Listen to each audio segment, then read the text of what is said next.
Hey guys, my name is Marina and you're watching your monthly forecast for Libra for the period between the 20th of March and the 19th of April. Basically, this is the period when we are having the transit sun in Aries. And that's why I decided to divide my forecast in this way, so that the whole period has a very, overall one meaning. So in your case, the transit sun in Aries actually falls in your 7th house. So that's a very important area for you. 7th house is traditionally ruled by Libra, by your own sign. So the transit sun in the opposite of your own sign and in 7th house actually activates very much the topic about relationships, partnerships, and all kind of communications with other people.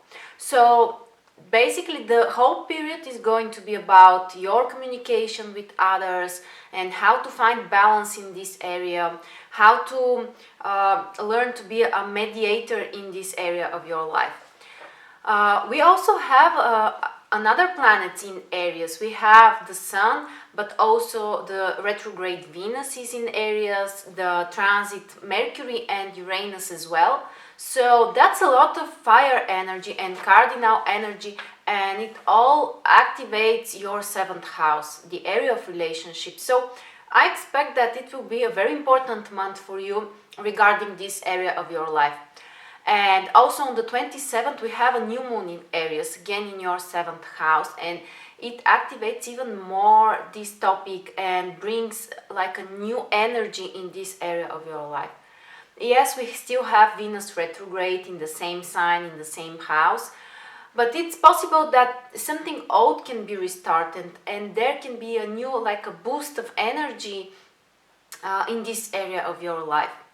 So focus on the things that you would like to change in this area. Focus on the things that you, for example, have wanted to start previously, but you didn't have the courage, or for some reason the circumstances wasn't right for you. Now you may have the chance to restart that and to put a beginning of something, and this should be very important for you.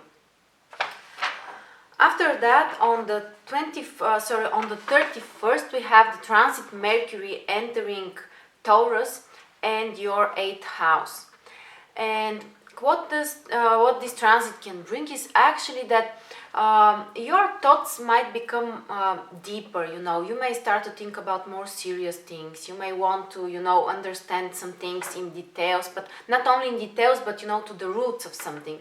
8th house is one of the meanings is that it is related with secrets, with going deep into something. So, for example, you might be more interested to know something which has been, like a secret. Also, for people who are interested in science or working in this area, Mercury in 8th house actually can be a very beneficial transit for them. And also, you can think about analyze your financial situation. If you need to, find information about investments or how to coordinate your finances, which decisions you should make in this area, actually this transit can be very beneficial for you. After that, on the 3rd of April, we have the retrograde Venus going back to Pisces. So as we said, we know that the transit Venus is retrograde in Aries, but now it's going back to Pisces.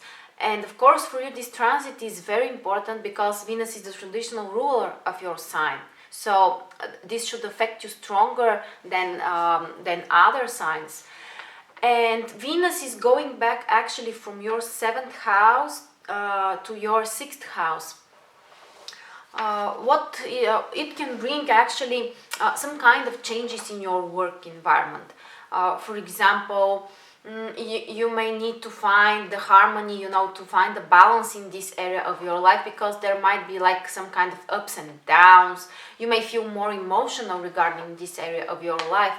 For example, you may feel more, you can even insult easier than usually from your colleagues, from your work associates, and everything which is happening in this area of your life actually can affect you emotionally.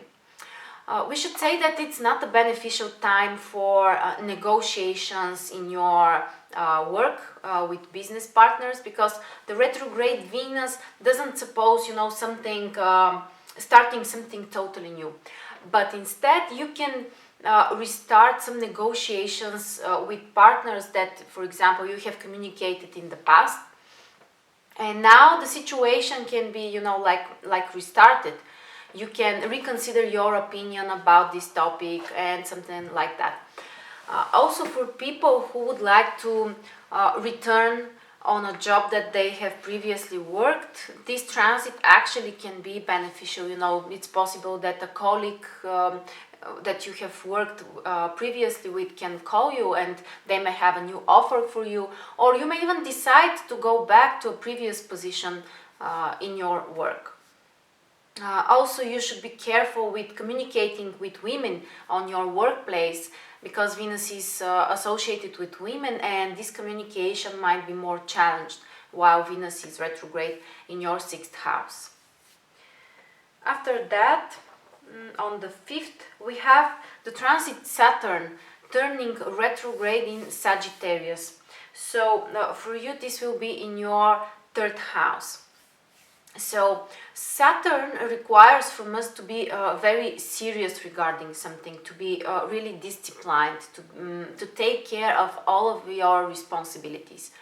And Saturn in 3rd house requires from you to be very serious regarding your communication, how you work with information. For people who are studying something or trying to improve their skills, this transit may also be more important for them. And it means that, for example, you may need to pay, to put more efforts in this area of your life, especially around these few days, because while the planet is changing the direction, for a few days it is stationary and the energy is much more intense than usual. So this means that you may need to work really hard in this area of your life. If you need to travel somewhere, be careful, because there might be some complications, or, for example, especially for business trips, something that you actually have to do, which is not like a personal choice, then be careful, because things may come up to be harder than you have expected. After that, on the 9th of April, we have the transit Mercury turning retrograde in Taurus. And as we said, Mercury is transiting your 8th house. As usual, Mercury will be retrograde for around 3 weeks. And generally, this is a time when you should avoid signing new contracts. You should be careful with all kind of information, with all kind of, travelings. And generally, this is not a beneficial time for starting something totally new. But instead, you may focus on analyzing the current situation, like, for example, especially related with your finances, because Mercury transits your 8th house. So, for example, you may go back to the past and analyze your expenses, how you're spending your money, how you're investing your money, especially, which is actually 8th house.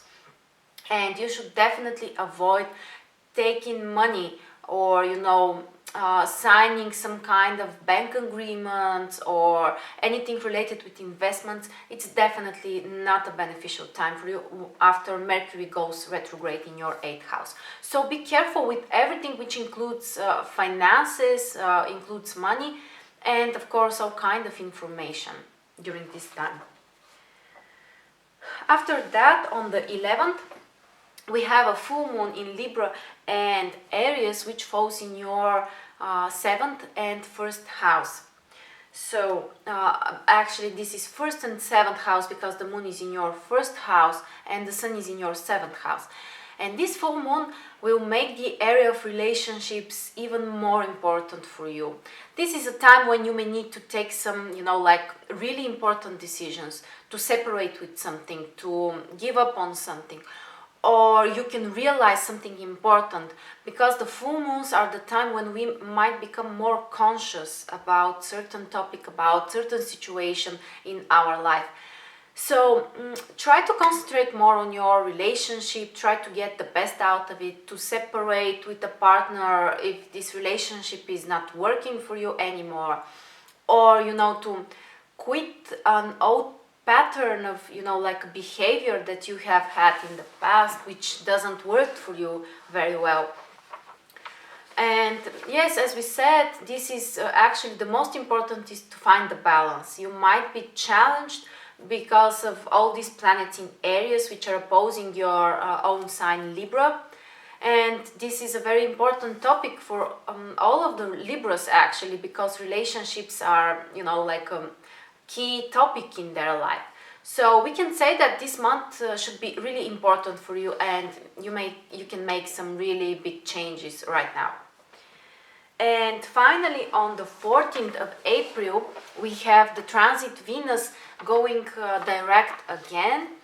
Venus is stationary in Pisces and changes the sign in Pisces, which is in your 6th house. So first of all, it can bring an improvement in your work if in the last few around 10 days or 2 weeks while Venus was retrograde in your 6th house, if there were some kind of complications, some kind of challenges, now after Venus goes direct, things should improve for you. Things should become smoother, the communication, there might be more harmony in your workplace, and generally things should go back to normal for you. And I expect that this transit will be very significant for you because, as we said, Venus rules your sign.